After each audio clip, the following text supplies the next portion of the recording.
Good afternoon.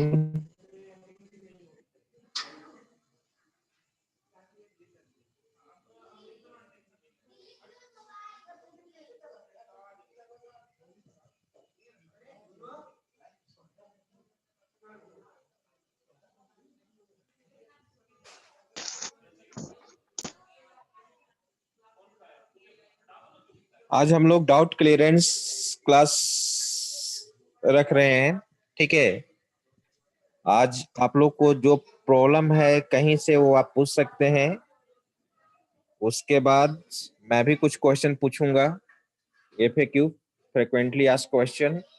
लेकिन सबसे पहले आप लोग ये बताइए कि मुझे आप लोग को किस टाइप का क्वेश्चन में प्रॉब्लम है, किन्हीं को कहीं से भी, ठीक है। और अगर प्रॉब्लम है तो आप बोलिए, क्योंकि आज लैपटॉप में मेरा कुछ टेक्निकल इशू आ गया है, इसलिए हम मोबाइल से कनेक्ट हैं।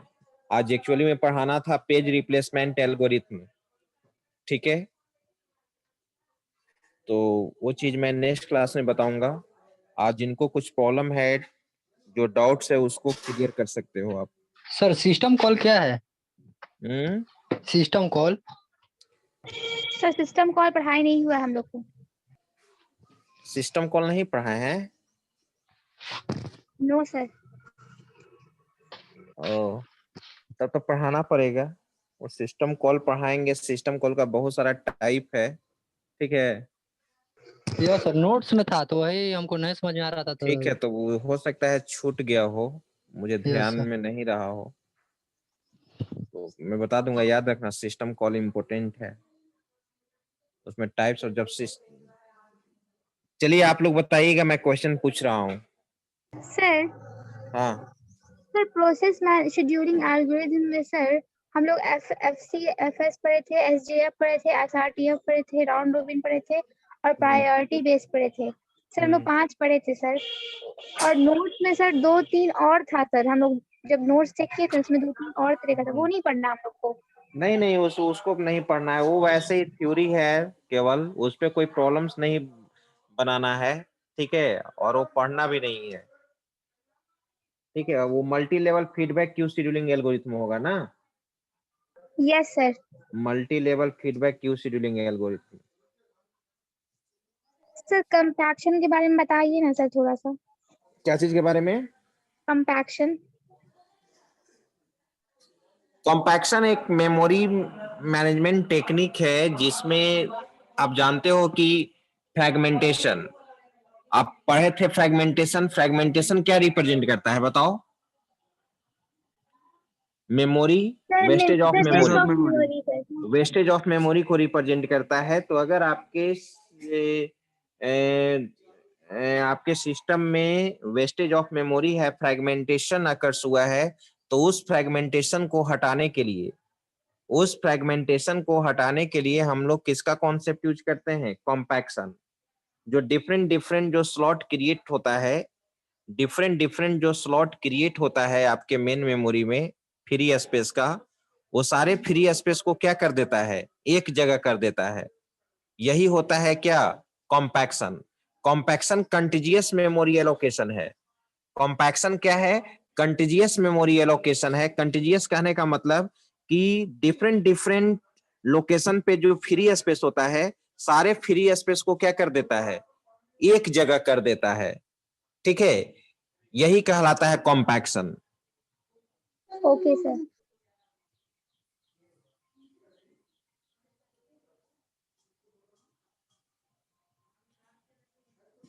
सर स्वैपिंग का बता दीजिए। स्वैपिंग एक ऐसा टेक्निक है, स्वैपिंग कहने का मतलब होता है इंटरचेंज। स्वैपिंग एक ऐसा टेक्निक है जिसमें प्रोसेस का स्वैपिंग होता है सेकेंडरी मेमोरी और मेन मेमोरी के बीच में। सेकेंडरी मेमोरी और मेन मेमोरी के बीच में, सेकेंडरी मेमोरी और मेन मेमोरी के बीच में, ठीक है, प्रोसेस का स्वैपिंग होता है। कब होता है प्रोसेस का स्वैपिंग? जो आप देखोगे भी पेज रिप्लेसमेंट एल्गोरिथम में भी आप देखोगे, ठीक है। जैसे मान लो कि आपका मेन मेमोरी फुल हो चुका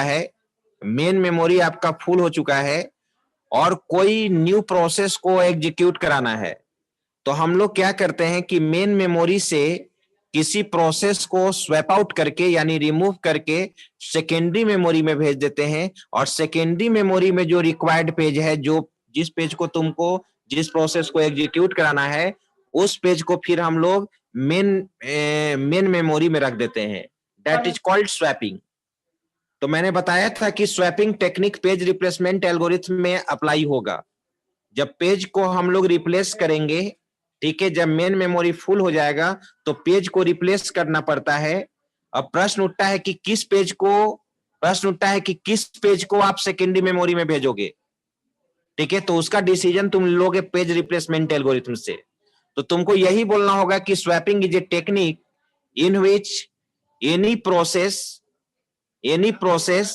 is swapped in and swapped out between primary memory and यानी main memory and secondary memory for execution।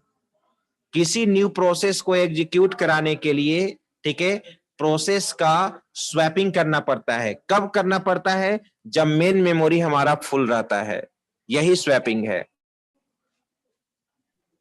Okay sir. और पूछिए। सर हाँ बोलो। थोड़ा सा इक्वल साइज पार्टीशन है, अनइक्वल साइज पार्टीशन बता दीजिए। इक्वल साइज पार्टीशन और अनइक्वल साइज पार्टीशन, ठीक है।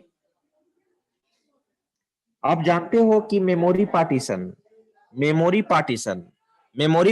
का दो टाइप होता है। मैंने बताया था एक फिक्स साइज पार्टीशन बताया था, और एक डायनेमिक पार्टीशन बताया था। एक फिक्स पार्टीशन बताया था और एक डायनेमिक पार्टीशन बताया था। डायनेमिक पार्टीशन को हम लोग वेरिएबल साइज पार्टीशन के भी नाम से जानते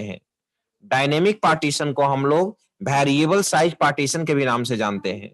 तो दो तरह का पार्टीशन होता है, एक फिक्स साइज और एक डायनेमिक पार्टीशन। फिक्स साइज को स्टैटिक पार्टीशन भी कहते हैं और वेरिएबल साइज पार्टीशन को डायनेमिक पार्टीशन कहते हैं। और मैंने बताया था कि फिक्स साइज पार्टीशन में, ठीक है, मेन मेमोरी में डिफरेंट स्लॉट क्रिएट किए जाते हैं। हर स्लॉट का साइज क्या होता है? फिक्स्ड होता है। हर स्लॉट का साइज आपका वहां पर क्या होता है? फिक्स्ड होता है। तो वहां पर आपने देखा था स्टैटिक पार्टीशन भी दो तरह का होता है, एक इक्वल साइज पार्टीशन और एक unequal size partition. Equal size partition में क्या हुआ था? इक्वल साइज पार्टीशन में जितने भी मेन मेमोरी के स्लॉट्स हैं, हर स्लॉट का साइज क्या होता था? फिक्स्ड होता था। और अनइक्वल साइज पार्टीशन में क्या होता है? पार्टीशन का साइज अनइक्वल होता है, डिफरेंट साइज का होता है, उसको कहते हैं अनइक्वल साइज पार्टीशन, ठीक है। इक्वल साइज पार्टीशन और अनइक्वल साइज पार्टीशन में सबसे मेजर प्रॉब्लम क्या है कि वहां पे इंटरनल फ्रेगमेंटेशन अकर्स होता है। इंटरनल फ्रेगमेंटेशन क्यों? क्योंकि किसी भी स्लॉट का साइज फिक्स्ड है, मान लो कि 10 केबी, और कोई प्रोसेस आया वो 8 केबी का है, तो 8 केबी का प्रोसेस को तुम 10 केबी वाले स्लॉट में डालोगे तो 2 केबी क्या होगा? वेस्टेज ऑफ मेमोरी होगा, यानी उसी स्लॉट में 2 केबी का मेमोरी का वेस्टेज हो गया। That is called internal fragmentation. तो हमेशा याद रखना स्टैटिक पार्टीशन में किस तरह का फ्रेगमेंटेशन अकर्स होता है, किस तरह का फ्रेगमेंटेशन इन्वॉल्व होता है? इंटरनल फ्रेगमेंटेशन यही है। और डायनेमिक पार्टीशन मैंने बताया था कि डायनेमिक पार्टीशन में किसी भी प्रोसेस को एग्जीक्यूट करने के लिए जितना मेमोरी का जरूरत है उतना ही मेमोरी एलोकेट होता है, जितना मेमोरी चाहिए उतना ही मेमोरी एलोकेट होता है। That is called dynamic partition. तो यहाँ पे मेमोरी का वेस्टेज, यहाँ पे इंटरनल फ्रेगमेंटेशन नहीं होता है लेकिन एक्सटर्नल फ्रेगमेंटेशन अकर्स होता है। डायनेमिक पार्टीशन में इंटरनल फ्रेगमेंटेशन अकर्स नहीं होता है, क्योंकि अगर 4 केबी का प्रोसेस है तो 4 ही केबी का स्लॉट क्रिएट होगा, अगर 2 केबी का प्रोसेस है तो 2 ही केबी का स्लॉट क्रिएट होगा, अगर 10 केबी का प्रोसेस है तो 10 ही केबी का स्लॉट क्रिएट होगा। तब यहाँ डायनेमिक पार्टीशन में इंटरनल फ्रेगमेंटेशन कहां से होगा? लेकिन हाँ, एक्सटर्नल फ्रेगमेंटेशन अकर्स होता है। एक्सटर्नल फ्रेगमेंटेशन कहने का मतलब ये कि अगर डिफरेंट प्रोसेस एग्जीक्यूट कर रहा है, ठीक है, मोर देन वन प्लेस पे, और जो प्रोसेस एग्जीक्यूट कर गया, जो प्रोसेस तुम्हारा एग्जीक्यूट करेगा, वो प्रोसेस क्या करता है, वो प्रोसेस जब एग्जीक्यूट कर गया, टर्मिनेट कर गया, तो जितना मेमोरी यूज किए हुए था उतना मेमोरी फिर रिलीज करता है, फ्री करता है। तो जहां जहां प्रोसेस एग्जीक्यूट किया था और वो प्रोसेस टर्मिनेट हो गया, तो वो वहां पर जब फ्री स्पेस हो गया, तो उस फ्री स्पेस को तुमको एक जगह करना होगा, क्योंकि वहां पर तो अगर प्रोसेस एक को एग्जीक्यूट कराने के लिए 4 केबी है, तो 4 केबी का तो स्लॉट बना हुआ है, एग्जीक्यूट कर गया प्रोसेस, टर्मिनेट भी हो गया, लेकिन तुम्हारे पास 4 केबी का स्लॉट क्रिएट है। 2 केबी वाला प्रोसेस भी एग्जीक्यूट कर गया, टर्मिनेट कर गया, लेकिन 2 केबी का स्लॉट क्रिएट है। तो एक्सटर्नल फ्रेगमेंटेशन अगर हुआ, सेपरेट स्लॉट है, एक्सटर्नल स्लॉट है, तो वहां पर डायनेमिक पार्टीशन में क्या होता है, एक्सटर्नल फ्रेगमेंटेशन अकर्स होता है। और एक्सटर्नल फ्रेगमेंटेशन को हम लोग हटाने के लिए ही यूज करते हैं कॉम्पैक्शन, और इंटरनल फ्रेगमेंटेशन को हटाने के लिए पेजिंग का कॉन्सेप्ट आपने यूज किया था। और बोलिए सर जहाँ जहाँ फ्रेगमेंटेशन यूज एक्सटर्नल यूज होगा सर, वहाँ कंपैक्शन लगेगा ही लगेगा। कॉम्पैक्शन, हाँ, जहाँ कॉम्पैक्शन यूज करना होगा, कॉम्पैक्शन प्रोसेस जिसको डिफ्रेगमेंटेशन भी कहते हैं, सारे सर थोड़ा वर्चुअल मेमोरी और ये सर, आवाज क्या नहीं आ रही। डिमांड पेजिंग बताइए। क्या वर्चुअल मेमोरी और डिमांड पेजिंग। ये सर उस दिन थोड़ा क्लास हम लेट से जो 1 मिनट वेट कीजिए।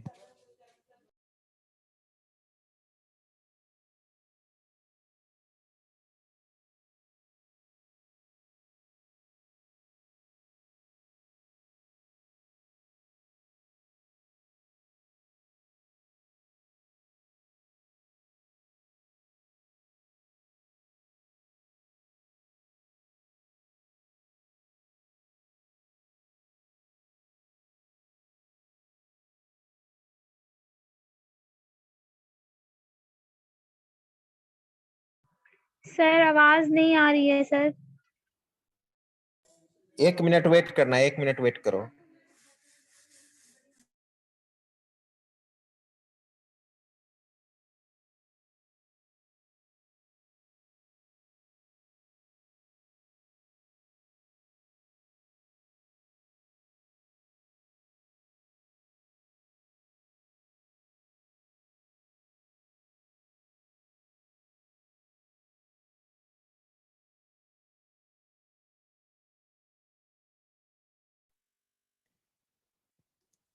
हाँ, आवाज मिल रही है?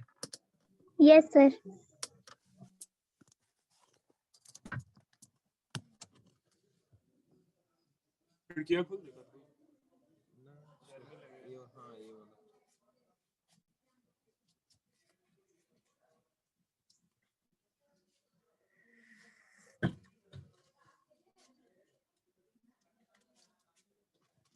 हाँ, क्या कोई पूछ रहे थे, बोलिए नेक्स्ट क्वेश्चन।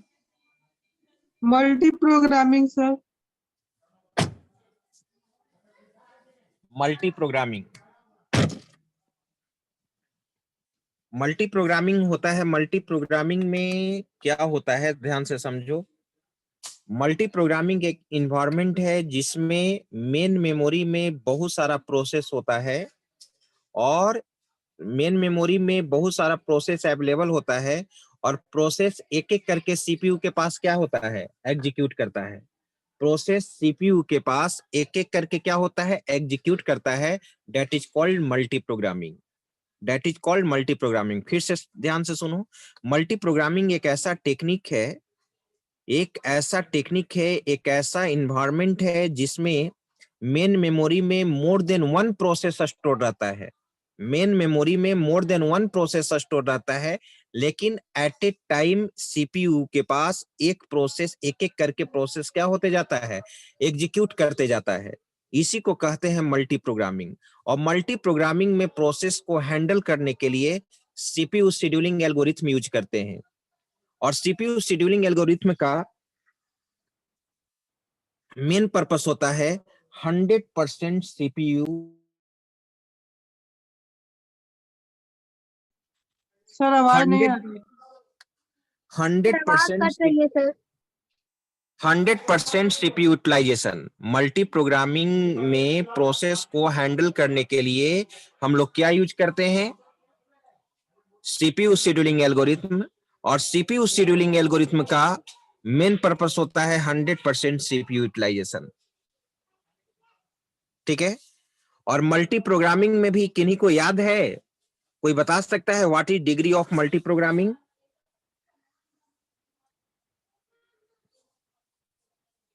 कोई बताइए what is degree of multi programming? कौन बताएंगे?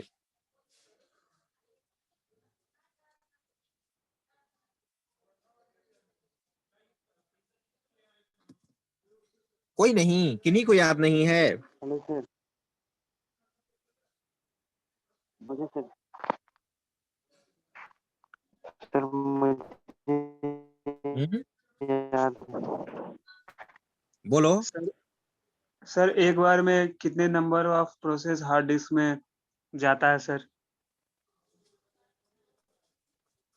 इसी को हम लोग कहते हैं शायद डिग्री ऑफ मल्टी प्रोग्रामिंग। हाँ, सेकेंडरी मेमोरी से हेलो।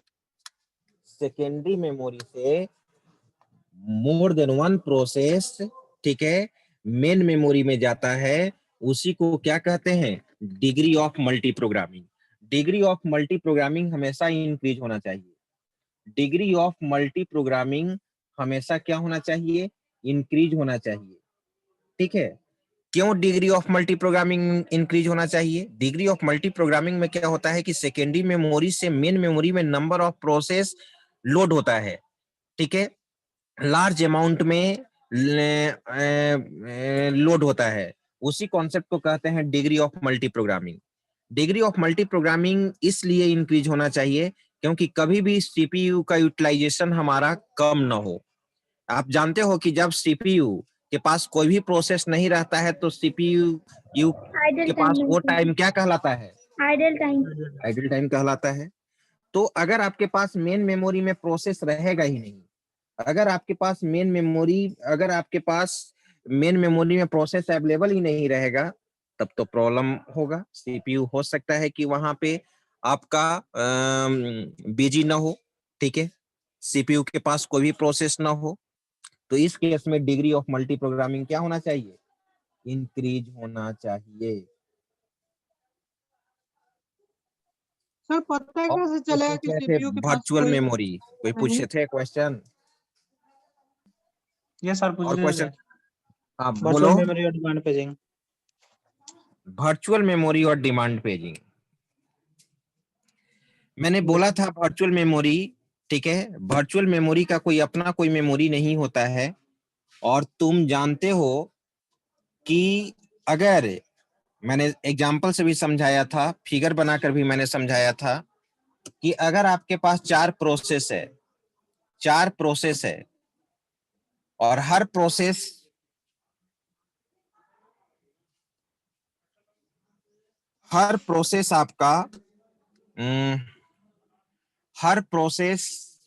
मोर देन वन पार्ट में डिवाइड होता है, जिसको पेज कहते हैं।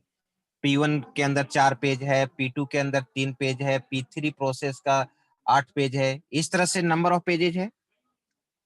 और कोई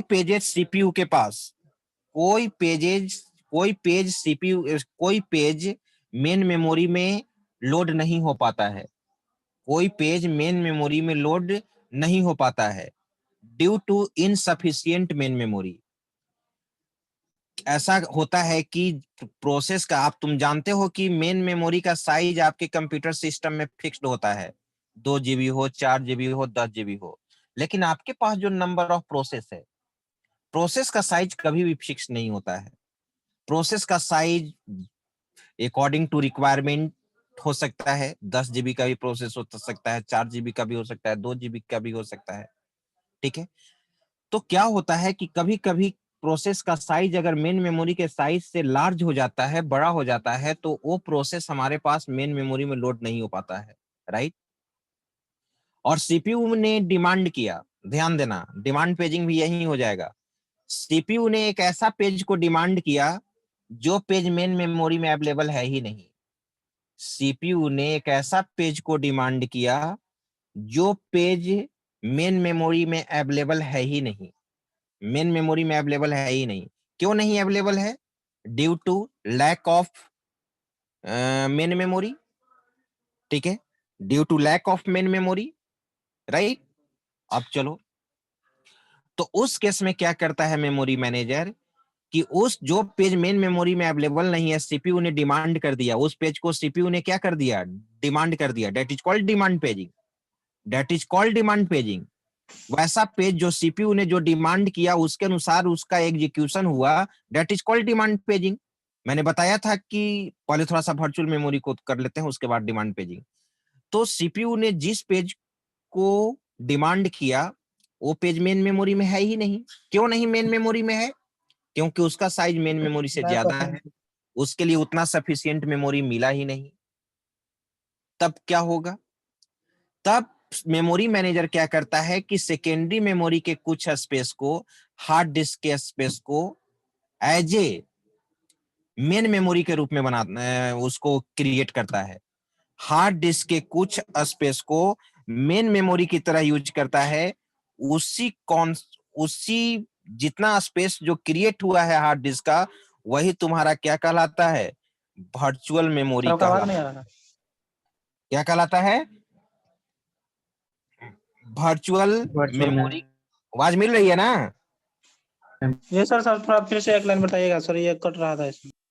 हार्ड हार्ड हार्ड डिस्क के अभी कैसे कुछ बताएं? स्पेस को, ठीक है, एज ए मेन मेमोरी की तरह यूज करना, यही कॉन्सेप्ट क्या कहलाता है?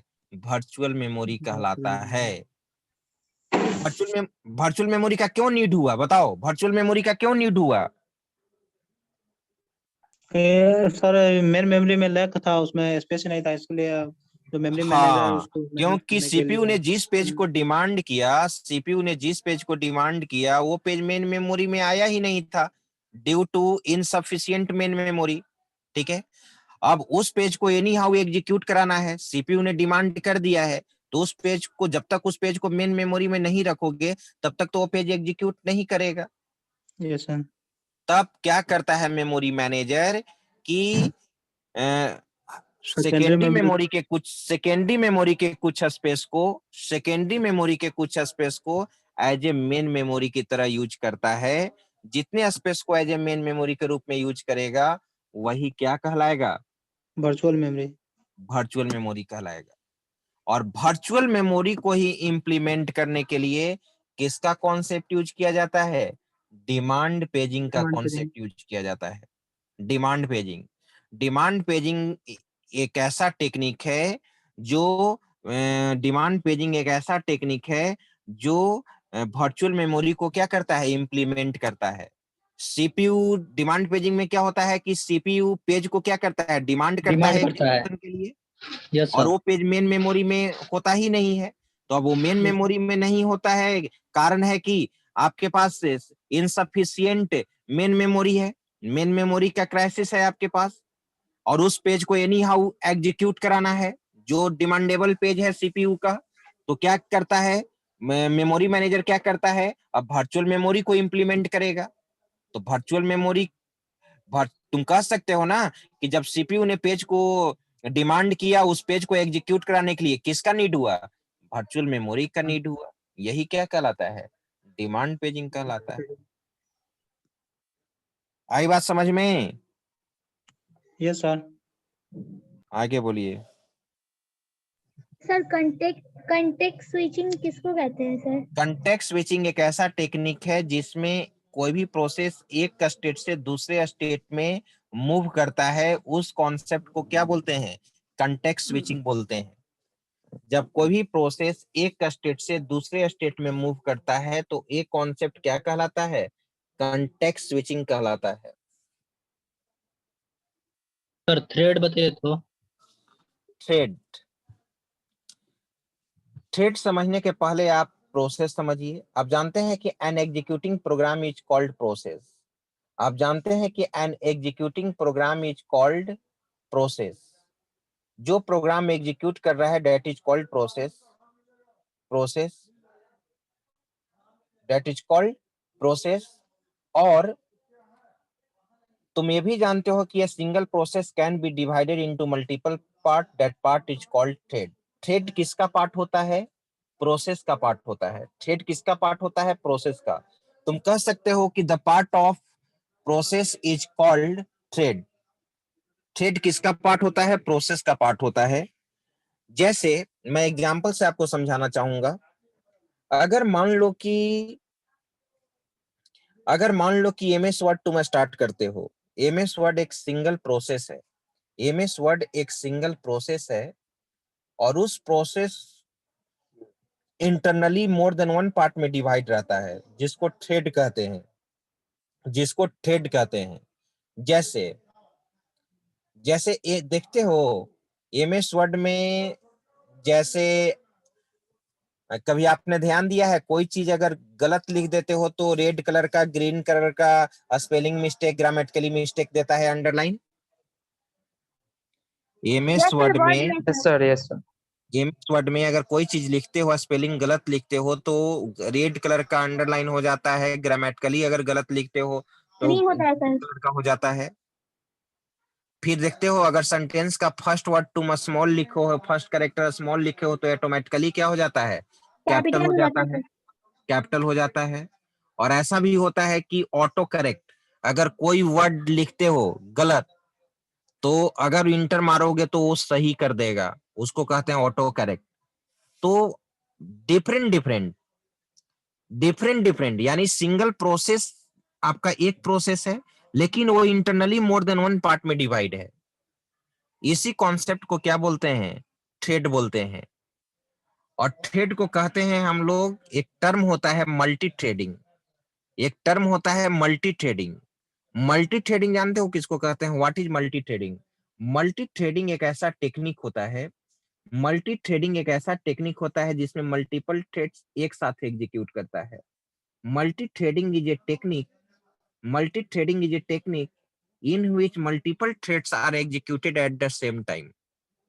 Multi-threading is a technique in which multiple threads are executed at the same time. Multi-threading का एग्जाम्पल एमएस वर्ड, एक लिखने का भी थ्रेड एग्जीक्यूट कर रहा है, एमएस वर्ड में तुम टाइप कर रहे हो, एक ऑटोमेटिकली स्पेलिंग चेकिंग भी हो रहा है, ऑटोमेटिकली हर सेंटेंस का फर्स्ट कैरेक्टर कैपिटल हो रहा है, ऑटोमेटिकली ऑटो करेक्ट हो रहा है। तो एक सिंगल प्रोसेस का मल्टीपल थ्रेड्स एक साथ एग्जीक्यूट कर रहा है, ये कॉन्सेप्ट आपका क्या कहलाता है? मल्टी थ्रेडिंग कहलाता है। ठीक है। और कहा जाता है कि thread is a light weight process. Thread को हम लोग क्या कहते हैं? Light weight process.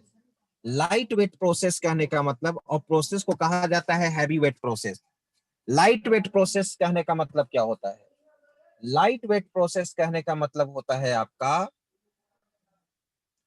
कि उस थ्रेड को एग्जीक्यूट करने के लिए कम सीपीयू टाइम चाहिए, कम रिसोर्स चाहिए, कम सीपीयू टाइम चाहिए, कम मेमोरी यूनिट चाहिए, ठीक है, कम रजिस्टर चाहिए। तो ये तुम्हारा कहलाता है थ्रेड। और प्रोसेस को कहा जाता है हैवी वेट प्रोसेस, क्योंकि इसको एग्जीक्यूट कराने के लिए मोर रिसोर्सेज का जरूरी पड़ता है, जैसे का ज्यादा सीपीयू टाइम चाहिए, ज्यादा मेमोरी चाहिए, रजिस्टर चाहिए। ठीक है, आई बात समझ में? Yes sir. Next, sir memory allocation बता दीजिए। मेमोरी एलोकेशन एक टेक्निक होता है जिसमें मेमोरी को एलोकेट करते हैं। आप जानते हैं कि किसी भी प्रोसेस को एग्जीक्यूट कराने के लिए मेमोरी चाहिए। जब तक कोई प्रोसेस मेमोरी को एलोकेट नहीं करेगा तब तक वो प्रोसेस हमारा एग्जीक्यूट नहीं कर सकता है, राइट। तो यहाँ पे मैं बताना चाहूंगा कि दो तरह का मेमोरी एलोकेशन होता है, एक कंटीजियस मेमोरी एलोकेशन होता है और एक नॉन कंटीजियस मेमोरी एलोकेशन होता है। एक कंटिजियस मेमोरी एलोकेशन होता है और एक नॉन कंटिजियस मेमोरी एलोकेशन होता है। कंटिजियस मेमोरी एलोकेशन में कंटिजियस का मतलब क्या होता है? लगातार, सबसिक्वेंट, क्रमागत। और नॉन कंटिजियस का मतलब होता है स्कैटरिंग वे में, स्कैटरिंग वे में, ठीक है, फ्रैगमेंटेड ऑर्डर, फ्रैगमेंटेड ऑर्डर। तो कंटिजियस मेमोरी एलोकेशन में जो भी प्रोसेस एग्जीक्यूट करते हैं, जो भी प्रोसेस का मेमोरी एलोकेट होता है, वो एक सीक्वेंस ऑर्डर में होता है। जितने भी स्लॉट क्रिएट है उस, ठीक है, लगातार, अगर मान लो कि प्रोसेस ए एग्जीक्यूट कर रहा है तो लगातार स्लॉट में प्रोसेस ए एग्जीक्यूट करेगा, फिर प्रोसेस बी, तो प्रोसेस बी एग्जीक्यूट करेगा, फिर प्रोसेस सी एग्जीक्यूट करेगा, मतलब कंटिन्यूअस ऑर्डर में। That is called continuous memory allocation. आप याद कीजिए, आप फिगर भी बनाए होंगे। और नॉन कंटिन्यूअस में क्या होता है? नॉन कंटिन्यूअस में आपका होता है, नॉन कंटिन्यूअस में होता है कोई भी प्रोसेस जब एलोकेट होता है तो डिफरेंट डिफरेंट लोकेशन पे एलोकेट होगा। मान लो कि प्रोसेस ए फर्स्ट स्लॉट में है, सेकेंड स्लॉट में प्रोसेस भी आ गया, तो थर्ड स्लॉट में फिर से प्रोसेस ए आ गया, फोर्थ स्लॉट में फिर से प्रोसेस भी आ गया। यानी कोई भी प्रोसेस डिफरेंट डिफरेंट लोकेशन पे, डिफरेंट डिफरेंट, यानी फ्रेगमेंटेड ऑर्डर में, स्कैटरिंग वे में, ठीक है, प्रोसेस का जो एलोकेशन होता है उसको हम लोग कहते हैं non कंटिजियस। Non contiguous memory allocation का दो टेक्निक मैंने बताया था, एक पेजिंग बताया था और एक सेगमेंटेशन बताया था। याद करो, याद है आप लोग को? Paging non contiguous memory allocation था और सेगमेंटेशन भी क्या था? Non contiguous memory allocation. Paging भी contiguous, non contiguous memory allocation था, और ये भी क्या था, सेगमेंटेशन भी क्या था? नॉन कंटिजियस मेमोरी एलोकेशन था। अच्छा सर। इसमें जो भी प्रोसेस का एलोकेशन होता था डिफरेंट डिफरेंट स्कैटरिंग वे में होता था, ठीक है। तो यही होता है आपका कंटिजियस एलोकेशन और non contiguous allocation. Sir second internal exam भी होगा। क्या? इंटरनल एग्जाम भी होगा। आपका आवाज नहीं आ रहा, फिर से रिपीट करो। सर सेकंड इंटरनल एग्जाम भी होगा। सेकेंड इंटरनल एग्जाम तो होगा, बिल्कुल होगा। Sir date? अभी टाइम तो डिसाइड फर्स्ट ईयर का नहीं हुआ है आप लोग का। मतलब अभी कौन सा मंथ है? मई। मई है सर। तो आप लोग का होगा एग्जाम जून, जून में डेट आ जाएगा, लेकिन आप लोग का जुलाई में होगा, मे बी जुलाई में होगा आप लोग का। सर सेकंड मींस सर ये लास्ट होगा या फिर इसके बाद एक और एग्जाम होगा सर? देखो अभी तो जुलाई में लेकिन होगा इंटरनल एग्जाम। जून में सेकेंड ईयर का होना है, जून में सेकेंड ईयर का होगा, तुम लोग का जुलाई में होगा। थर्ड, थर्ड, हाँ। सर ऑफलाइन मोड होगा या ऑनलाइन मोड होगा सर? अब देखिए, अब तो सिचुएशन बताएगा कि जुलाई के समय क्या होता है, ठीक है। अभी तो कुछ नहीं कहा जा सकता है। सर ऑनलाइन मोड में होगा तो रिटन होगा सर या फिर एमआरक्यू टाइप होगा सर, जिस तरह क्या? एमआरक्यू। सर ऑनलाइन मोड में होगा सर तो रिटन होगा या फिर एमआरक्यू टाइप होगा, जिस तरह एमआरक्यू लेते हैं सर आप लोग? हाँ, वो मतलब वो नहीं, गूगल फॉर्म से होगा, उस पे सारा ऑब्जेक्टिव क्वेश्चंस होगा और आपको आंसर देना होगा। Okay sir.